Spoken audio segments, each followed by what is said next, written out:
मत्तीराची सुवार्ता ह्याचे 18 अध्याय 1 ते 35 वचने. सर्वात महान कोण हे येशू सांगतो. त्यावेळेस शिष्य आले आणि त्यांनी विचारले, स्वर्गाच्या राज्यात सर्वात महान कोण? तेव्हा त्याने एका लहान बालकाला आपल्याजवळ बोलावून त्यांच्यामध्ये उभे केले आणि म्हटले, मी तुम्हाला खरे सांगतो, तुमच्यात बदल होऊन तुम्ही बालकासारखे झाल्याशिवाय स्वर्गाच्या राज्यात जाणारच नाही. आणि जो कोणी आपणाला ह्या बालकासारखे लीन करतो, तोच स्वर्गाच्या राज्यात सर्वाहून महान आहे. आणि जो कोणी अशा एका लहान बालकाला माझ्या नावाने स्वीकारतो, तो मला स्वीकारतो. पापाचा परिणामाबद्दल येशू इशारा देतो. परंतु जो कोणी माझ्यावर विश्वास ठेवणाऱ्या त्या लहानातील एकाला अडखळण आणील, त्याच्या गळ्यात जात्याची मोठी तळी बांधून त्याला समुद्राच्या खोल पाण्यात डुबविणे हे त्याच्या फायद्याचे आहे. जगाचा धिक्कार असो, कारण त्याच्यातील काही गोष्टीमुळे ते लोकांना पापात पाडते. तरी अशा काही गोष्टी होत राहणारच. पण जे लोक ह्या गोष्टींना कारणीभूत होतात, त्यांना फार अडचणीचे ठरेल. जर तुमचा उजवा हात किंवा पाय तुम्हाला पापात पाडीत असेल, तर तो कापून टाका व फेकून द्या. तुम्ही एखादा अवयव गमावला, परंतु अनंतकाळचे जीवन मिळवले, तर त्यात तुमचे जास्त हित आहे.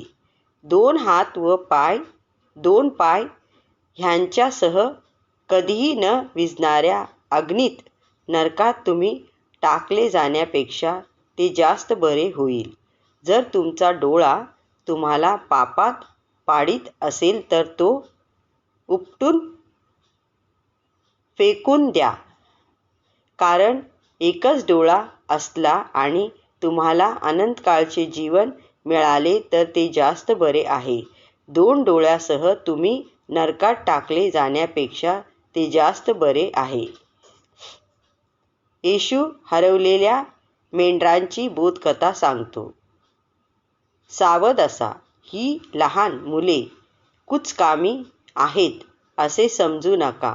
मी तुम्हाला सांगतो की ह्या लहान मुलांचे देवदूत स्वर्गात असतात आणि ते देवदूत माझ्या स्वर्गातील पित्याबरोबर नेहमी असतात.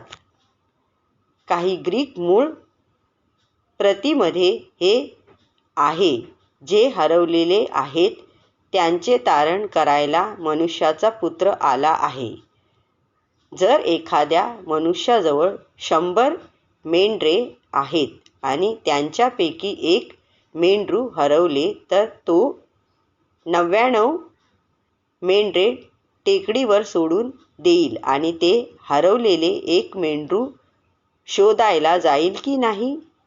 आणि जर त्या मनुष्याला हरवलेले मेंढरू सापडले, तर त्याला कधीही न हरवलेल्या 99 मेंढराबद्दल वाटणाऱ्या आनंदापेक्षा त्या एकासाठी जास्त आनंद होईल.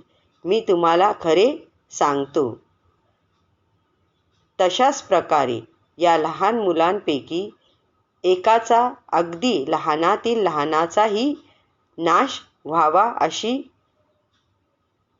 तुमच्या स्वर्गीय पित्याची इच्छा नाही. जेव्हा एखादी व्यक्ती तुमचे वाईट करते, जर तुझा भाऊ अगर तुझी बहीण तुझ्यावर अन्याय करील, तर जा आणि त्याला किंवा तिला तुझ्यावर काय अन्याय झाला ते सांग, आणि तोही एकांतात सांग.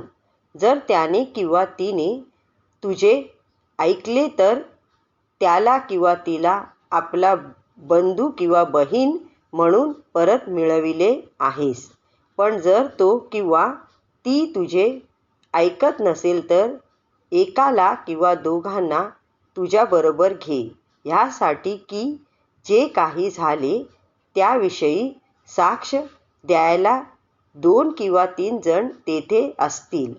जर तो मनुष्य लोकांचेही ऐकणार नाही तर मंडळीसमोर ही गोष्ट मांड.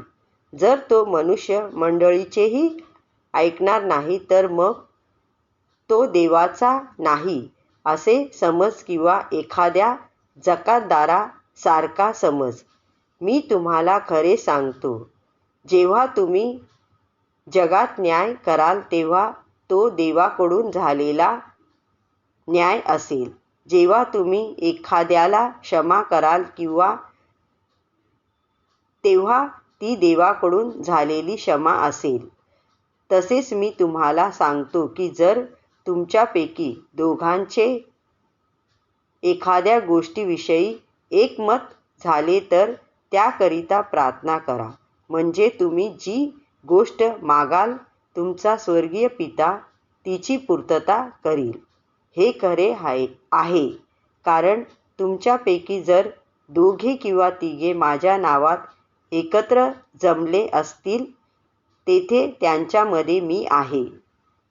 क्षमा नाकारणाऱ्या नोकराचा दाखला.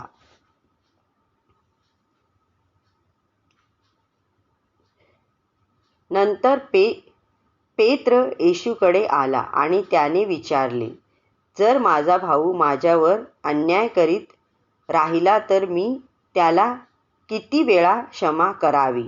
मी त्याला 7 वेळा क्षमा करावी काय? येशूने उत्तर दिले, मी तुला सांगतो, फक्त 7च वेळा नाही, तर उलट त्याने तुझ्यावर 77 वेळा अन्याय केला तरी तू त्याला क्षमा करीत राहा. म्हणून स्वर्गाच्या राज्याची तुलना एका राजाशी करता येईल. आपले जे नोकर आपले देणे लागत होते त्यांच्याकडून त्या राजाने पैसे परत घेण्याचे ठरविले. जेव्हा त्याने पैसे जमा करायला सुरुवात केली तेव्हा एक देणेकरी ज्याच्याकडे 10,000 चांदीच्या नाण्याचे कर्ज होते त्याला त्याच्याकडे आणण्यात आले. त्या देणेकऱ्याकडे राजाचे पैसे परत करण्यासाठी काहीच नव्हते. तेव्हा मालकाने आज्ञा केली की त्याला, त्याच्या पत्नीला, त्याच्या मुलांना आणि जे काही त्याच्याकडे आहे ते सर्व विकले जावे आणि जे पैसे येतील त्यातून कर्जाची परतफेड व्हावी.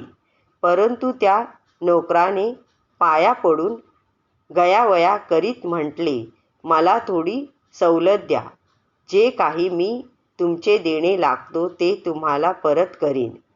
त्या मालकाला आपल्या नोकराबद्दल वाईट वाटले, म्हणून त्याने त्या नोकराचे सर्व कर्ज माफ केले आणि त्याला सोडले.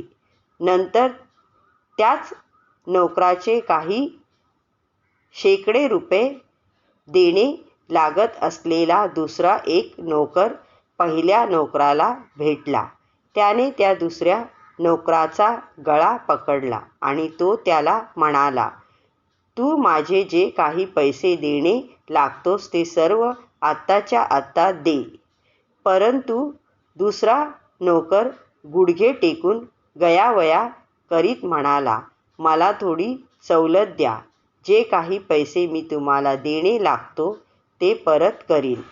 पण पहिल्या नोकराने दुसऱ्या नोकराला सांभाळून घेण्यास साफ नकार दिला. उलट तो गेला आणि त्याने त्याला तुरुंगात टाकले. तेथे त्याला त्याचे कर्ज फिटेपर्यंत राहावे लागणार होते. घडलेला हा प्रकार जेव्हा दुसऱ्या नोकरांनी पाहिला तेव्हा ते फार दुःखी झाले. तेव्हा ते गेले आणि त्यांनी जे सर्व घडले होते ते मालकाला सांगितले. तेव्हा पहिल्या नोकराच्या मालकाने त्याला बोलाविले व तो त्याला म्हणाला, दुष्टा, तू माझे कितीतरी देणे लागत होतास, परंतु मी तुझे देणे माफ करावे अशी विनंती तू मला केलीस तेव्हा मी तुझे सर्व कर्ज माफ केले. म्हणून तू तुझ्या बरोबरच्या नोकरालाही तशीच दया दाखवायचीच होतीस. मालक फार संतापला. शिक्षा म्हणून मालकाने पहिल्या नोकराला तुरुंगात टाकले आणि त्याने सर्व कर्ज फेडीपर्यंत त्याला तुरुंगातून सोडले नाही. जसे ह्या राजाने केले तसेच माझा स्वर्गीय पिता तुमचे करील. तुम्ही आपला भाऊ अगर बहीण ह्यांना क्षमा केली नाही तर तुमचा स्वर्गीय पिताही तुम्हाला क्षमा करणार नाही. ॲमेन.